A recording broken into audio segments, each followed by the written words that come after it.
말씀 봉독하겠습니다. 예수께서 이 말씀을 하시고 눈을 들어 하늘을 우러러 이르시되 아버지여 때가 이르렀사오니 아들을 영화롭게 하사 아들로 아버지를 영화롭게 하게 하옵소서.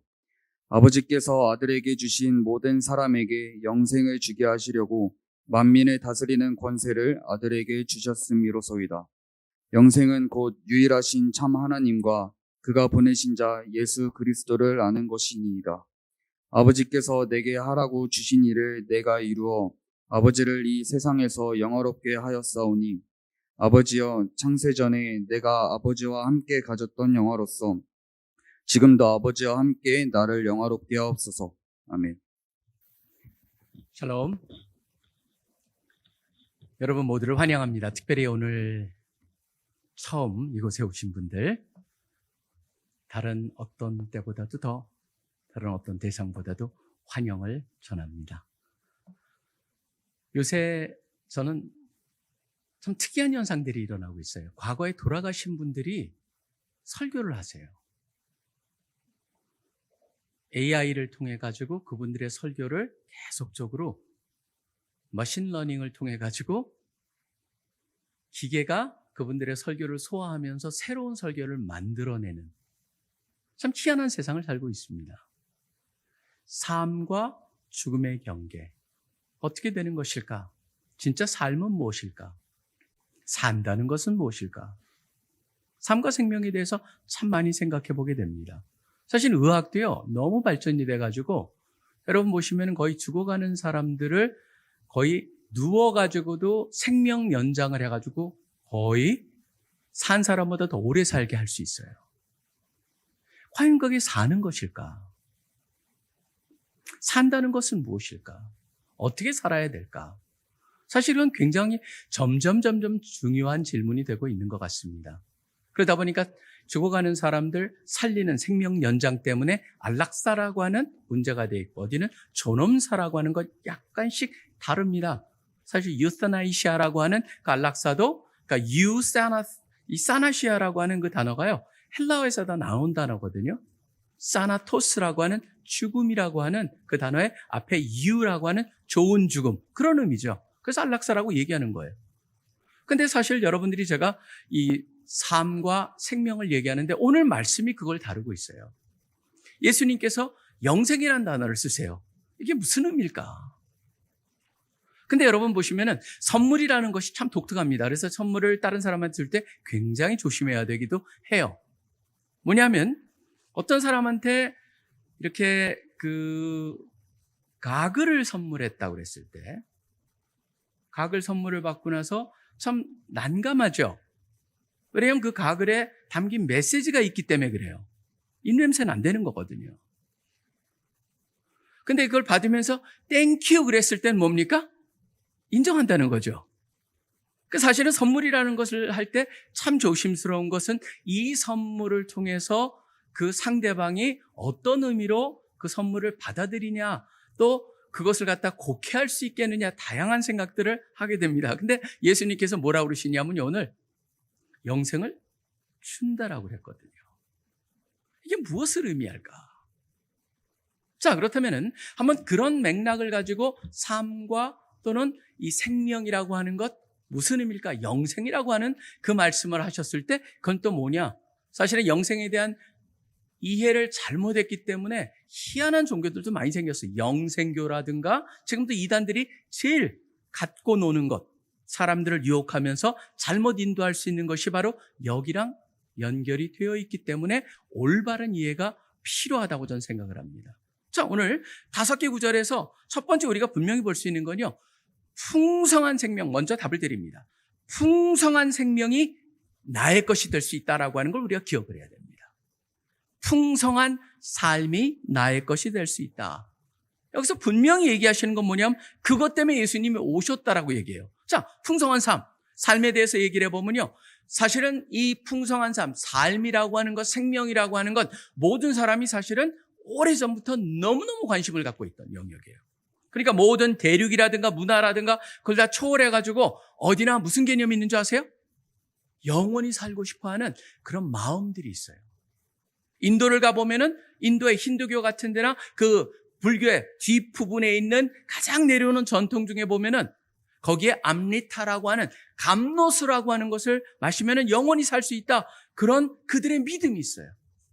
그 다음에 중국 같은 도교를 통해서 무릉도원에 3000년마다 열리는 복숭아, 그걸 천도복숭아라고 사람들이 얘기하는데요. 그거를 먹으면 영원히 살 수 있다. 그뿐만이 아니라 여러분 유럽 쪽도요. 북구에 가보면 프레야라고 하는 여신이 있어요. 그 여신의 정원에서 사과, 나는 그 사과를 먹으면 영원히 살 수 있다. 헬라 중심으로 하는 남쪽 유럽에 보면은 이 헤라라고 하는 여신이죠. 제우스의 부인이라고 알려진 그 여신의 헤리페스터스,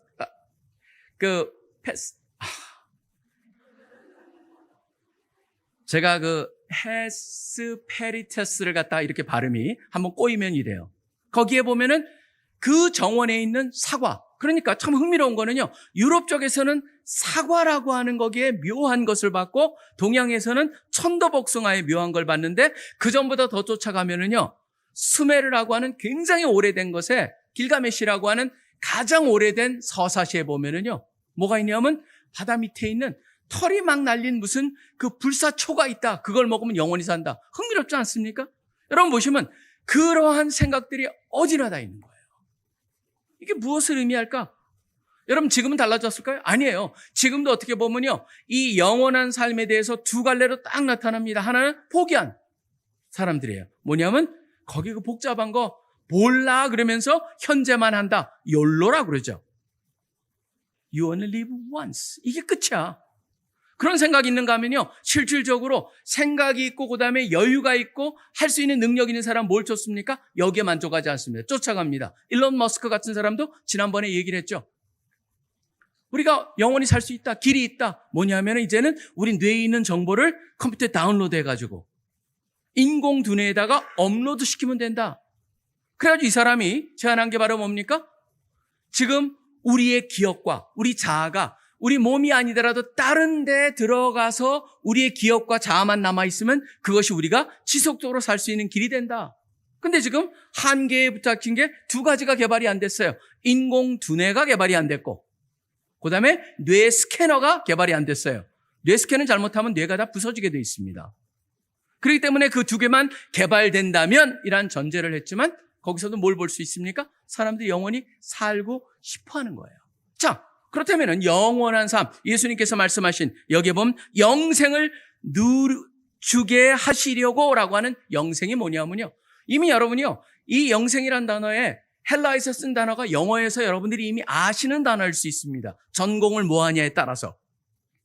이 영생이란 단어에 영이라고 하는 영혼이라고 하는 단어는요. 원래 아이노스라고 하는 단어인데 그 단어 자체가 영어에서 이언, 이안 또는 이언이라고 돼 있는 단어입니다. A-E-O-N 또는 E-O-N. 그래가지고 이걸 갖다가 이 천문학을 하는 사람은 이게 10억 년을 할 때 이언이라는 단어를 씁니다. 그 다음에 지질학을 하는 사람은 가장 지층 전체를 전체 가장 큰 단어가 이언이라고 하는 단어를 씁니다. 그게 헬라어 단어예요. 이언이라고 하는 거는 바로 이터널하다라고 하는 의미가 있어요. 그렇기 때문에 이터널 라이프, 조에라고 하는 단어를 그대로 해가지고 영생, 바로 그 안에 담겨 있는 건 뭡니까? 이 삶이 전체가 아니라는 것을 거기에 분명히 얘기하고 있는 거예요. 그렇다면 여러분들이 사실 이것도 선택이에요. 저는 이 세상을 갖다 살아갈 때 이게 전부냐 아니면은 이것은 거대한 더 엄청난 것의 일부냐라고 하는 그것에서 예수님께서는 우리한테 가르쳐 주시는 게 뭐냐면은 지금 너희가 요것만 생각한다면은 오산이야. 너희로 하여금 뭐예요? 욕이 아니고 더 거대한 게 있고 그것을 살게 할 수 있게 하기 위해서 오셨다라는 게 예수님께서 여기 말씀을 하고 있는 것이죠. 여러분 영생이라는 단어는요. 우리 신약에서도 쓰일 때도 다양하게 쓰입니다. 어디는 공간복음이라든가 사도 바울 같은 서신을 보면 영생은 뭐냐면 바로 다음 삶을 얘기합니다. 이 삶의 끝에 연결되는 삶. 그래서 아까 제가 유사네이시아라고 하는 단어를 썼잖아요. U라고 하는 단어가 아니고 거기다 A를 쓰면 아사나시아. 그게 뭐냐면 사나토스, 죽음이 없다. A. 아가 보면은 여러분들이 그 영어에 보면 아가 앞에 붙었을 때는 그거를 부정하는 거가 되잖아요. 그 아타나이시아는 뭐냐면 그거는 immortality, 불멸, 영원히 산다라고 하는 단어거든요. 그렇게 쓰이는 경우가 있어요. 그런데 요한복음은 참 특이합니다. 왜 그러냐면 그 삶이 죽어가지고 겪는 게 아니고 지금 이 삶부터 우리가 그것을 경험할 수가 있다라고 하는 거예요. 마치 뭐와 같냐면 가장 유명한 성경 구절이 뭡니까? 여러분 보시면 미국에 운동 경기할 때 여기에 딱 들고 막 흔드는 게 있어요. 성경 단어가 가장 많이 쓰여요. 그게 뭐냐면 요한복음 3장 16절이에요. 하나님이 세상을 이처럼 사랑하사 독생자를 주셨으니 그를 믿는 자마다 뭐예요? 영생을 얻게 하려 하심이라. 멸망치 않고. 거기서 나오는 영생이거든요. 그러면 지금 그 영생을 얻게 한다는 게 미래적인 게 아니고 전체에서 지금 이미 그것을 누릴 수 있고 이미 그 일이 일어났다라고 하는 게 계속적으로 반복되어 오는 거였어요. 그렇기 때문에 저는 여기서 지금 우리가 알아야 될 것은 바로 뭐냐면은 그 영생이 우리 것이 될 수 있고 나의 것이 될 수 있다라고 하는 거예요. 그렇다면 저는 지금 잘못 사람들이 보면서 죽음 이후에 뭔가 그것을 얻기 위해서 우리가 이것을 살아간다, 노력한다, 아니에요. 이미 그것을 누릴 수 있다. 그게 예수님께서 여기서 우리한테 가르쳐 주시는 거예요. 바로 풍성한 삶. 그렇기 때문에 요한복음 10장 10절에서 보시면요. 도둑은 멸망시키고 훔치고 죽이려고 왔지만 멸망하려고 바로 예수님은 양으로 생명을 얻게 하고 더 풍성히 얻게 하려 하심이라. 그렇기 때문에 영생이란 단어가요. 무슨 의미냐면 생명. 지금 우리가 현재 누리고 그 삶을 살 수 있음. 바로 그것을 갖다가 주실 수 있다. 주시겠다. 그게 바로 그것이 나의 온 목적이다. 그게 여기서 말씀하시는 거예요. 그렇기 때문에 여러분들이 모두가 예외 없이 저를 포함한 여러분 모두한테 첫 번째 우리가 기억해야 되는 것은 바로 풍성한 삶을 누구나 누릴 수 있다는 것을 기억을 해야 됩니다. 그 다음에 두 번째로 넘어갑니다. 두 번째 뭐냐면요. 그러면은 그 풍성한 삶이 무엇이냐라고 하는 것에 대한 답인데 풍성한 삶이라는 건요. 차원이 다른 삶을 의미하는 겁니다. 차원이 다르다. 무슨 말일까? 사실은 저는 이걸 갖다가 제가 아까 그러지 않았습니까? 우리가 선물을 줄 때 그 사람이 필요하기 때문에 줬을 때 바로 예수님께서 우리한테 보면 영생을 주려고 한다. 그건 뭐예요? 우리가 이미 살고 있지 않다는 거예요. 아니 멀쩡하게 살고 있는데 꼬집어 보니까 아픈데 다 옆 사람들 움직이는 거 보니까 다 사는데 그렇다면 예수님께서 죽었다는 게 무슨 의미일까? 이렇게 멀쩡하게 살고 있는데 그한테 그 존재한테 생명을 준다는 건 무슨 의미일까? 이거를 갖다가 온전히 이해하지 못하면요. 사실은 우리는요. 이게 기독교의 가장 핵심적인 거거든요. 기독교의 가장 핵심은 뭐냐면 바로 그 생명이 있느냐 없느냐의 차이예요. 자, 그렇다면 생명이 있다는 것은 무엇을 의미할까? 한번 주위를 살펴보세요. 삶이라고 하는 게 여러분 보시면요. 굉장히 다양한 종류가 있습니다. 여러분 보시면 주위에 살아있는데 여러분이 오면서도 밟고 온 게 있을 거예요. 뭡니까? 식물들이에요. 풀들이에요. 걔네들 살아있습니까? 죽어있습니까? 살아있어요. 그렇기 때문에 겨울에는 자취를 감췄다가 봄이 되면 언젠가 쑥 자라나요. 지금 저쪽에 제가 있는 그 사무실 거기도 보면 꽃이 막 피어 있어요. 겨울에는요, 걔네들이 있는지도 없는지도 몰라요. 그런데 봄이 되면은 언젠가 싹이 나면서 착 됐다가 좀 있으면 멋진 꽃을 갖다 피웠다가 좀 있으면 또 꽃이 떨어지고 그러고 나서 다시 사라져요. 살아있는 거예요. 감각이 있어요. 그런데 여러분이 보십시오. 식물이 그래요. 그 다음에 조금 더 수준 높은 게 뭐가 있습니까? 동물이에요. 식물은 제자리에 있고 없어졌다, 나타났다, 숨었다, 드러났다 그래요. 근데 거기에 돌아다니면서 와가지고 그 씨앗을 쪼아먹고 마는 그런 새들이 있어요. 다 동물들이죠. 동물은 뭡니까? 식물보다는 훨씬 더 수준 높은 삶을 삽니다. 비교해 보면은. 비교적으로 보시면 식물보다는 동물이 있습니다. 동물보다는 더 높은 게 뭐예요? 인간이 있어요. 인간들은 뭡니까? 동물이, 여러분 보시면 동물한테는 양심, 비양심 그런 거 일절 없습니다. 여러분이 그거는 뭐 제가 예를 들 필요가 없을 거예요. 걔네들한테 양심 없는 존재들. 그렇게 우리 얘기 안 하잖아요. 양심 없는 애들이거든요. 그러니까 여러분 보시면 양심도 없습니다. 아름답고 밉고 그런 거 없어요. 개는 주인은 아름답건 밉건 간에 좋으면 쫓아다니는 거예요. 그런 개념도 없어요. 불의함, 의로움 그런 개념도 일절 없어요. 그러니까 여러분이 보시면은 식물이나 동물이나 그 다음에 인간하고 비교해 보면 차원이 다른 거예요. 그럼 무슨 차원이 다를까? 어떤 게 다른지 아세요? 제일 보면은 첫째로 다른 게 뭐냐면요, 현실을 파악하는 능력이 다르다는 거예요. 현실 파악이라는 게 굉장히 제한적이에요. 식물은 뭡니까? 감각이 있습니다. 그렇지만 식물에 필요한 감각 정도입니다. 오감이 없습니다. 동물은 오감이 있습니다. 그렇지만 그것도 그들이 파악하는 현실은요, 굉장히 제한적이에요. 인간은 그거보다 높지요.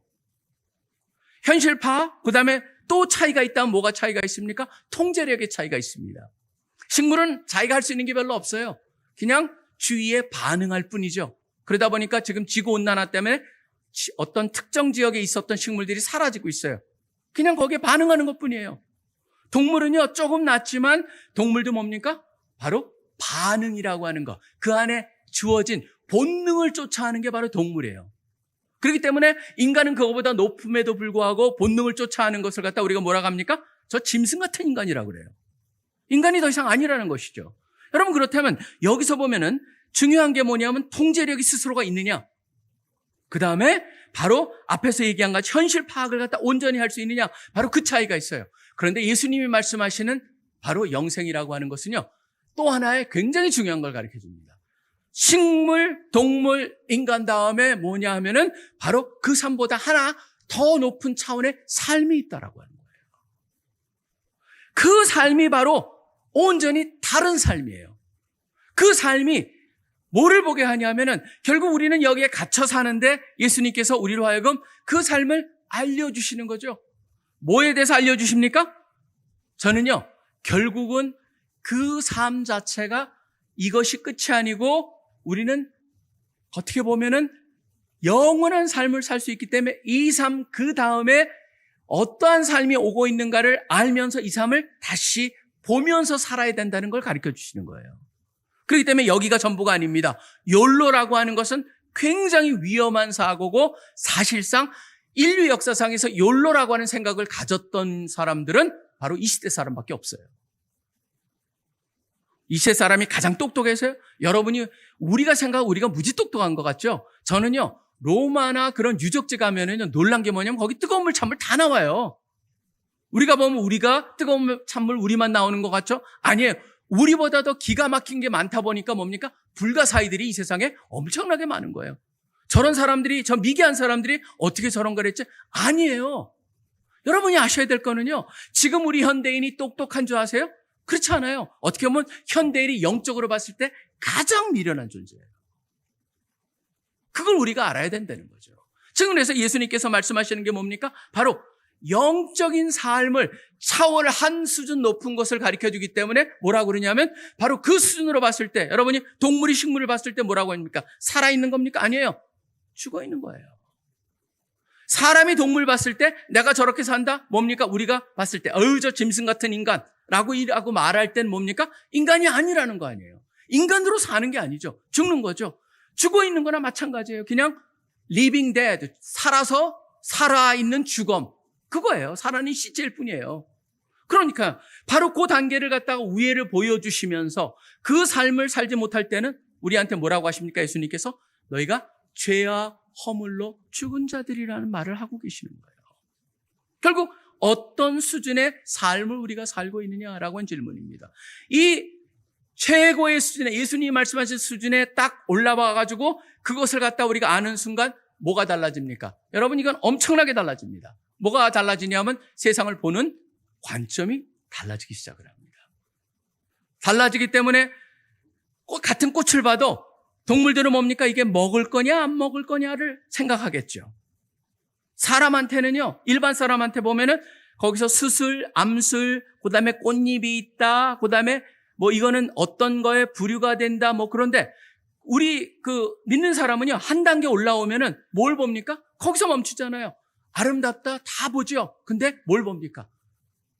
이것을 만드신 하나님, 하나님의 작품을 보고 그 안에 하나님의 어떤 분인가를 볼 수가 있는 거죠. 가장 중요한 건 뭡니까? 이렇게 죄로 가득한 곳에서 이렇게 아름다움을 허락하신 이분이 나중에 죄를 갖다 다 해결하시고 온전한 세상이 만들어졌을 때 과연 어떤 일이 일어날까? 기대를 갖게 하는 거예요. 뭐예요? 관점이 달라지는 거예요. 관점이 달라집니다. 그러니까 지금 우리가 때로는 힘이 듭니다. 어려운 일이 있습니다. 그럴 때도 그것을 보는 눈이 달라져요. 어떻게 됩니까? 과거에는 몰랐을 때는 힘들면은 내가 무슨 전생에 뭐를 잘못했나? 아니면은 내가 무슨 죄를 졌길래 하늘도 무심하다 그러는데 어려운 일이 생겨도 뭡니까? 없어도 다 뭐냐면 하나님이 함께 하시고 이것을 통해서 나를 갖다 어디로 인도하시는가? 그걸 하나님을 보면서 기대를 갖게 되고 내가 아무리 초라하게 지금 살지라도 바로 걱정이 생기기보다는 오히려 하나님을 기대하며 사는 신앙이 그걸 바꾸게 하는 바로 관점이 바뀌는 거예요. 그뿐만이 아니에요. 또 뭐가 있습니까? 모든 것에 기준이 주어져요. 믿는 사람들은 하나님의 말씀이라고 하는 기준이. 그렇기 때문에 소위 이 세상의 전문가들이 말하는 것을 있는 그대로 받아들이지 않습니다. 왜 그러니까? 우리가 판단 어느 것에도 판단받지 않아요. 오히려 그것을 판단할 수가 있어요. 뭐의 근거로? 하나님의 잣대로. 그러니까 소위 전문가들이 이런다 저렇다. 여러분 보시면 전문가라고 말하는 분들이요. 한 5년에서 10년 지나면은 그 전문가의 지식이 옛날 거 되더라고요. 거의 5년마다 90% 이상이 바뀌어요, 여러분. 지금 지식이 얼마나 빨리 바뀌는지 전문가다라고 하는 사람들의 의외로 많은 내용들이 전혀 지금 이 순간의 전문가로 여길 뿐이지 조금 있으면은 전문가가 아니에요. 제가 알잖아요. 제가 89년에 박사학위 공학 논문을, 그러니까 공학 박사를 받았을 때 그때 제가 쓴 논문의 상당수의 내용이요. 지금 다시 써야 돼요. 많이 바뀌었어요. 이론이요. 그건 제가 무슨 말씀을 드리는 거냐 하면 결국은 우리가 세상에 있는 전문가들의 말이 우리를 갖다가 주관하지 않아요. 결국 절대적인 잣대를 우리가 갖게 됐다라고 하는 거예요. 그렇기 때문에 다르게 평가가 가능하게 되었다라고 하는 면에서 삶이 다르다는 겁니다.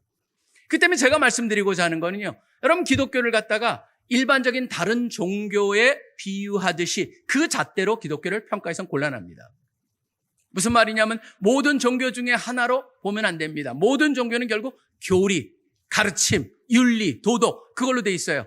근데 여러분 보시면 그게 기독교에도 일부긴 합니다. 교리가 있습니다. 가르침이 있습니다. 모든 게 있습니다. 그런데 그게 전부가 아니에요. 마치 뭐와 같냐면은 어떤 것을 구성하는 원소를 다 그걸 갖다가 가지고 있다고 해도 그것이 그 원소들이 합쳐가지고 구성하는 그 존재를 설명하지는 못합니다. 인간도 보면요. 여러분 탄소, 수소, 그 다음에 그 탄소, 수소, 질소 그런 걸로 우리 만들어졌어요. 거기에 보면 그걸로 만들어져 가지고 있지만 그게 우리가 아니잖아요. 똑같은 우리가 육체로 만들어졌지만 여러분 얼마나 한 사람이 다릅니까? 그럼 무슨 얘기를 하는 거냐면요. 바로 기독교에 그게 있다고 해서 기독교가 그게 아니에요. 기독교의 핵심 뭡니까? 그것을 통해서 우리한테 주시는 뭐냐면은 생명이고 능력이라는 거예요. 차원이 다른 삶으로의 인도를 얘기하는 거예요. 그렇기 때문에 그것을 이해하지 못한다면은 그런 눈으로 기독교를 보지 않는다면은 기독교를 온전히 이해한 것이 아니에요. 바로 그게 우리한테 주어진 거예요. 그런 풍성한 삶을 갖다가 우리가 살 수 있으며 풍성한 삶은 완전히 차원이 다른 삶을 의미한다는 것을 기억해야 되며 마지막으로 세 번째는 그 풍성한 삶은 예수님을 믿음으로 얻을 수 있다는 거예요. 여기 보면 예수님께서 말씀하십니다. 3절에 보시면 그 영생을 얘기하면서 영생은 하고 얘기합니다. 영생은 건 뭐냐면은 곧 유일하신 참 하나님과 그가 보내신 자 예수 그리스도를 아는 것 되어 있습니다. 이게 뭐 세 가지의 원리가 나와 있어요. 사실은 하나님 유일하신 참 하나님이라고 되어 있어요. 여기 참이라는 단어를 왜 썼을까요? 이 세상에요 하나님 별 존재를 갖다가 사람들이 얘기하는 종교마다 하나님이 다 달라요. 그리고 심지어 어떤 인간까지도 자기가 하나님이라고 주장해요. 그런 세상 우리가 살고 있잖아요. 지금 이미 이것이 쓰여질 때 2000년 전에 이미 그런 존재들이 있었어요. 헬라에 하면 모두가 다 신이에요, 여러분. 소위 말하는 죽음, 사나토스라고 하는 죽음의 신이 있어요. 굉장히 마이너 신입니다. 날개 달려 있고요. 그 다음에 힘노스라고 같이 다녀요. 힘노스는 거기서 나온 게 뭡니까? 얘는 최면의 신, 잠의 신이에요, 사실은요. 그래서 거기서 나온 게 뭐냐면 최면이라는 단어도 거기서 나온 거야. 힘너틱이라고 하는 단어도. 그래서 이 힘너스라고 하는 잠의 신하고 사나토스라고 하는 죽음의 신이 와서 시체를 들고 가는 거. 그게 그리스 사람들이 그려놓은 바로 사망의 신, 그 다음에 잠의 신을 갖다가 모든 게 신이에요. 근데 그런 속에서 무슨 얘기를 하냐? 참 하나님이라고 돼 있어요. 사실은 참 하나님 그럼 요새 와서 얘기하기가 힘들죠. 왜 그러냐면 무신론이 팽배합니다. 여러분 무신론을 보시면요. 제가 아까 말씀드렸다시피 역사상 인간이요. 영생이란 이 삶이 끝이다라고 하는 주장을 한 거 우리 세대밖에 없고 우리가 사는 이 시대밖에 없고 또 하나 중요한 건 뭐냐면 하나님은 없다라고 주장하는 것도 인류 역사상 이때밖에 없어요. 그 두 가지가 가장 특이한 겁니다. 우리가 살고 있는 이 세상에서. 자, 그런 세상에서 하나님을 얘기하는 게 얼마나 어려워요. 자, 그렇다면 한번 그 사람들이 주장하는 몇 가지를 한번 잠깐 들여다보죠. 왜 하나님이 존재하지 않는다고 합니까? 이 사람들이 말하는 게 과학적으로 증명이 안 된다는 거예요. 근데 여러분 보십시오. 과학적으로 증명을 한다고 하는데 과학이라는 게 뭐 하는 겁니까? 과학은요, 하나 하는 겁니다. 분해하고 분석하는 겁니다.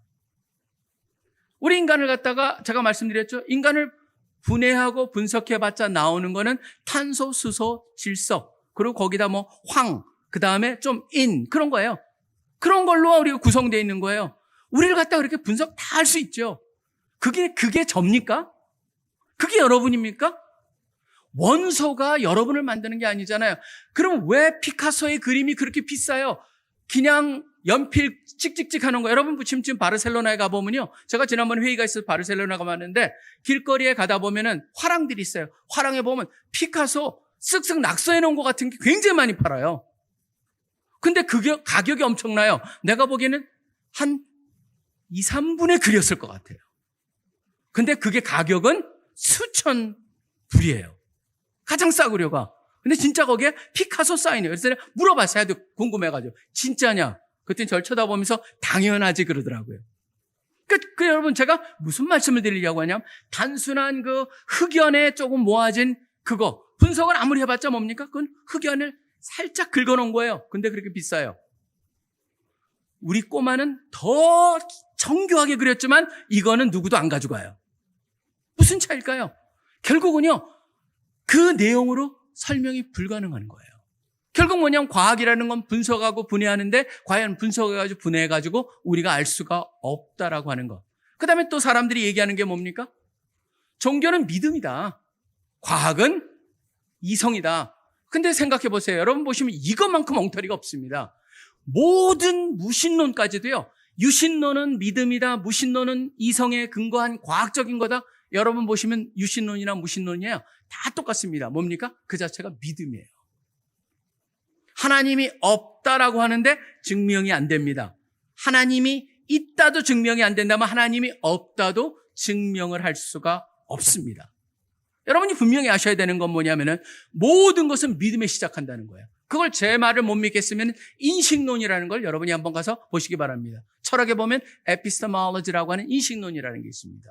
인식론의 가장 기본에 가면 모든 게 믿음이 있어야 돼요. 그거에 근거해서 믿어가는 거예요. 알아가는 거예요. 모든 것의 근거에는 바로 인식론의 가장 핵심은 믿음이라는 게 존재하는 겁니다. 그렇기 때문에 그게 없는 거는 여러분들이 믿지 않으면 하나도 알 수 없고 하나도 알지 못하기 때문에 더 알 수도 없습니다. 그 때문에 이미 오래전부터 무슨 얘기가 있습니까? Believe to know, 알기 위해서 믿는다라고 하는 표현이 존재하는 거예요. 자, 그리고 한번 또 생각을 해봅니다. 사람들이 하나님이 없다고 그래요. 그런데 여러분 생각해 보세요. 하나님이 안 계시고요. 하나님의 절대적인 기준이 없다면 해결 안 되는 게 무지무지 많아요. 여러분이 니렌베르그 그 법정이라는 게 있습니다. 그때 재판을 했어요. 누구냐면 바로 아우슈베츠 같은 데서 그 엄청난 600만 명, 650만 명의 유대인을 죽이고 슬랍을 죽이고 집시를 죽인 그 히틀러, 이 나치들이 1500만 명을 죽이거든요. 그때요. 1500만 명을 죽여가지고 그것에 대한 전범 재판이 일어난 것입니다. 전범 재판에 나왔던 그 전범들이 다 뭐라고 얘기한지 하나였어요. 나는 나치의, 그러니까 독일의 법을 거기에 따랐을 뿐이다라고 하는 변명이었어요. 그들을 갖다가 어떤 근거로 그러면은 처벌할 수가 있었습니까? 하나밖에 없어요. 그보다 상위법이 존재한다라고 하는 거예요. 그 상위법은 바로 누구도 갖고 있지 않아요. 바로 공유할 수밖에 없는 거예요. 누구나 이거는 인간이 아니다라고 하는 그건 어디서 만들어졌을까요? 그게 여러분 보시면 C.S. 루이스도요, 평생 무신론자였어요. 무신론자였는데 그걸 전한 사람이 있었죠. 전한 사람이 있었는데 그 전한 사람이 중간에서 뭐 얘기를 들어서 여러분들이 잘 아시다시피 사실 Lord of the Rings라고 하는 그거에 그 저자가 톨키언이라는 사람이 늘 복음을 전했지만 잘 안 흔들렸어요. 근데 서서히 C.S. 루이스가 영향을 받으며 살아가는데 C.S. 루이스는 안 믿은 이유가 하나였어요. 하나님이 계시는데 어떻게 세상이 이렇게 불의할 수 있냐. 이런 하나님이라면 능력이 없거나 아니면은 존재하지 않는 거다 생각을 했어요. 있을지라도 무능하다. 아니면은 존재하지 않는 거다. 근데 어느 순간에 깊은 사고를 하면서 한 가지가 딱 떠오른 거예요. 뭔지 아세요? 내가 어떻게 불의하다라는 개념을 가졌을까라는 질문이에요. 뭐냐면은 만약 똑바른 직선이라고 하는 것을 모르는 사람이라면요, 이 선이 구부러졌는지를 어떻게 알겠어요? 맞아. 직선을 모른다면은 선이 구부러졌다는 것을 알 수 없듯이 뭔가 나한테 불의라는 개념을 불의하다는 것을 알게 하려면은 거기에 의라고 하는 개념이 존재해야 된다는 걸 깨달으면서 거기서 무너진 겁니다. 전 이게 참 중요한 개념이라고 생각해요. 여러분들이 무조건 무신론을 갖다가 쫓아가지 마시고 고민해 보세요. 사실 아인슈타인이 너무 멋진 말을 해요. 뭐라 그러냐면 이런 말을 합니다. 어떤 사람이 아인슈타인을 향해서 당신은 너무나 많이 알고 있죠? 그러니까 얼마나 많은 걸 알고 계세요? 참 좋으시겠어요? 그랬더니 아인슈타인이 맞습니다. 아인슈타인은요, 사실은 상상을 초월한 사람입니다. 이번에도 보면은 지금 블랙홀 우리가 사진 찍혔잖아요. 그건 이미 아인슈타인의 상대성 원리에 다 이미 나와 있는 거예요. 이제 증명을 하기 시작을 하는 거예요. 저도 놀란 게 뭐냐면, 아니 지금 이제 간신히 존재한다는 걸 알았는데 어떻게 이론적으로 그걸 알았을까? 대단한 사람이죠? 진짜 많이 아는 사람이에요. 근데 그 아는 사람한테 어떤 사람이 가서 물어본 거죠. 당신이 많이 알고 있지 않냐? 그랬더니 아인슈타인이 맞습니다. 그런데 라고 얘기를 합니다. 당신이 아는 게 요만큼 요런 원일 겁니다. 저는 많이 알기 때문에 원이 클 겁니다. 당신이 요만큼 알기 때문에 아는 걸 비교하면 크지만 바로 아는 것 밖에 있는 것은 제가 모르는 거고요. 여러분도 모르는 것일 겁니다. 그렇다면은 제가 접한 모르는 영역은 지금 당신이 접한 모르는 영역보다 훨씬 더 넓습니다. 많습니다. 그 얘기를 하는 거예요. 알면 알수록 무엇을 느낄까요? 인간의 사고의 한계를 보는 것이죠. 그렇기 때문에 조금의 과학은 하나님을 존재를 무시하지만 많은 과학은 하나님의 존재를 고민하게 만든다는 거예요. 제가 말한 게 아니고 베이컨이 말한 겁니다. 여러분 그걸 갖다 생각해 본다면 결국 여러분들이 보셨을 때 나는 지금 그거를 보면서 어떻게 판단해야 될 것이냐, 이 가운데 아직 그런 복음에 대해서 듣지 못하고 이 세상에 있는 무신론이나 그런 것을 들으면서 오히려 그쪽에 그냥 귀를 가진 분이 있다면 저는 오늘 이 말씀이 결국은 고민하게 만들어야 된다고 생각을 합니다. 선택입니다. 결론적으로. 여기 보면 세 가지를 얘기하는데 첫째는 뭐예요? 유일하신 참 하나님을 아는 것이라고 그랬습니다. 참 하나님. 참 하나님을 어떻게 알아가겠습니까? 여러분 친구를 어떻게 알아갑니까? 쟤는 저런 애야. 그러고 나서 그 이름 보고 그냥 선택을 하던가요? 쟤는 좋은 애야. 알아보지도 않고. 쟤는 나쁜 애야. 쟤는 이런 애야. 그렇게 합니까? 쟤는 약간 돌기가 있어. 그렇게 얘기를 합니까, 여러분? 아니잖아요. 여러분 보시면은 그 사람을 알아갈 때도 뭡니까? 시간을 보내고 관계를 통해 가지고 알아가는 거잖아요.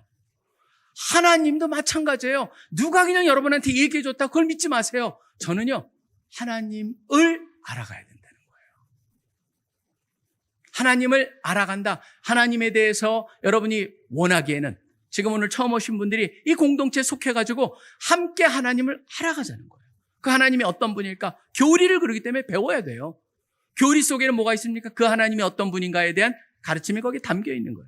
하나님을 알아가고 기독교의 기본이 뭔지를 알아가고 모든 걸 알아가다 보면 그걸 통해서 하나님에 대한 것을 우리가 알기 원하고, 그 다음에 두 번째가 뭐냐면 하나님을 아는 겁니다. 안다라고 하는 의미가요, 하나님에 대해서 아는 것이 첫 번째 단계라면 하나님을 아는 것이 두 번째 단계입니다. 무슨 말일까요? 하나님, 참 하나님, 바로 그렇기 때문에 교리, 그걸 통해서 진짜 하나님은 어떤 분일까를 우리가 알아가고 그거에 대해서 안다면 이제 그 하나님을 안다라고 하는 것은 about God이 아니고 God을 안다라고 하는 거예요. 하나님을 안다는 건 뭡니까? 개인적인 관계를 맺는 것이죠. 저도 윤석열 지금 새로운 대통령에 대해서 압니다. 기사를 여러 번 접했기 때문에. 그렇지만 그분을 아는 거는 지극히 제한된 일입니다. 제가 대통령이 되기 전에 두 번 만났었거든요. 그러니까 안다고 그래도 저는 굉장히 제한적인 거예요. 근데 여러분 지금 이 두 개의 차이를 갖다 보신다면은 바로 뭘 알 수 있냐면 하나님도 마찬가지예요. 하나님에 대해서 알아가는 것 바라면은 이제는 하나님을 알아가는 건 뭐냐면 하나님과의 관계를 시작하는 거죠. 바로 우리 CC에서 훈련시키는 QT. 그 다음에 나눔. 그 다음에 말씀하시는 것을 같이 실천하면서 거기서 하나님이 어떤 분인가, 그때그때 역사하시는 그 하나님을 경험하기 시작을 하는 거. 그게 바로 두 번째죠. 세 번째 또 나오는 게 뭡니까? 그가 보내신 자 예수 그리스도를 아는 것이라고 되어 있습니다. 근데 여러분 흥미로운 게 있습니다. 뭐냐면요, 이렇게 되어 있어요. 17장 1절에 보시면은 눈을 들어 하늘을 우러러 이르시되 아버지여 때가 이르러 싸움나이다 라고 얘기를 합니다. 그 때가요, 우리는 때라고 되어 있는데 사실 이건 번역은 정확한 번역이 아닙니다. 원래 헬라어는 그 시간이 다가왔다는 거예요. 무슨 시간입니까? 여기 보면 여러분들이 이 시간이라는 단어를 갖다가 쓰는 건 뭐냐면 어떤 특정한 상황을 갖다가 접할 때 쓰는 거예요. 아주 내로우 다운 해가지고 좁혀가지고 요거다. 바로 그 시간이 뭐냐면 예수님께서 십자가에 돌아가실 때가 왔다라고 하는 거예요. 그 돌아가실 때가 바로 뭐예요? 연결이 되어 있는 게 우리한테 영생을 주시기 위해서. 그 다음에 예수님이 이 땅에 오신 목적이 뭐예요? 우리한테 그 생명을 알게 해주시고 생명을 누리게 해주시고 그 생명이 우리가 경험하며 살 수 있게 하기 위해서 예수님이 오셨다. 그걸 통해서 오셨다라고 말씀하고 계시는 거예요. 예수님은 어떤 분입니까?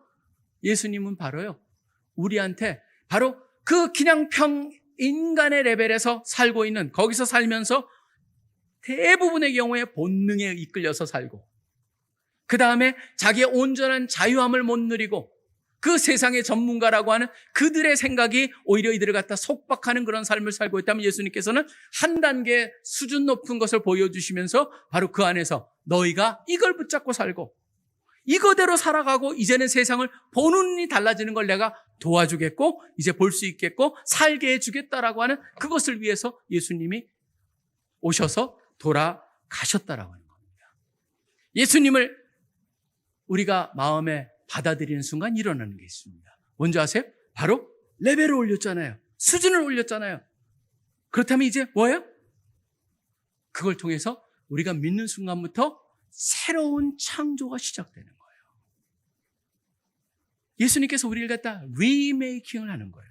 사고를 바꾸고 의지를 바꾸고 마음, 감정을 바꿔요. 지정을 통해 가지고 우리가 점점 바뀌어가고 온전히 가는데 예수님께서 도우신다라고 하는 그 사건. 그렇기 때문에요, 이곳에 들어오기 전에 혹시라도 여러분 중에 예수님이 어떤 분인지 몰랐고 영생을 몰랐는데 오늘 처음으로 들었다. 그걸 내가 진짜 믿어보고 알길 원한다는 순간 여러분 뭐예요? 새로운 삶이 시작되는 거예요. 이 순간에 들어올 때랑 나갈 때가 달라질 수가 있다라고 하는 거예요. 그게 바로 여기서 말하는 예수님께서 말씀하시는 생명, 영생. 그것을 갖다 살기 시작하고 살 것이다라고 하는 그 일이 일어나는 순간이 될 수 있다라고 하는 겁니다. 그래서 오늘 특별히 이 자리에 새롭게 처음 오신 우리 형제들 자매들이 있다면 그 한 분 한 분에게 다시 한번 이 세상 속에서 내가 복음에 대해서 귀를 막고 살았다면 한번 들어보시고 관심을 갖고 마음을 열고 교회를 다녔을지라도 지금 그냥 교회는 좋은 소리 하는 곳, 좋은 얘기 듣는 곳, 그런 식으로 교회를 생각했다면 아니구나. 기독교는 바로 저 생명이고 차원이 다른 생명을 살게 하고 그 생명을 살 수 있게 하는 그 변화가 능력이 핵심이구나라는 것을 깨달으면서 주님, 제가 이제는 그 삶을 붙잡고 살기를 원합니다. 라고 고백하시는 한 분 한 분 되시기를 간절히 축원합니다. 기도하겠습니다. 하나님 아버지 감사합니다.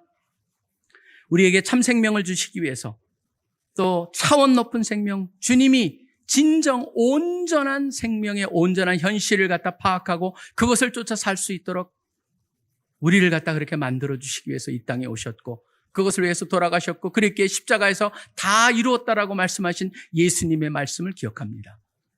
이 자리에 함께한 오늘 특별히 처음 오고 아직 주님을 모르는 그런 형제 자매들이 있다면 주님께서 이 말씀을 통하여서 다시 한번 가능성 또 그것의 당위성 또 그것을 갖다 선택할 수 있도록 주님께서 도와주시고 또 이끌어 주시기를 소원합니다.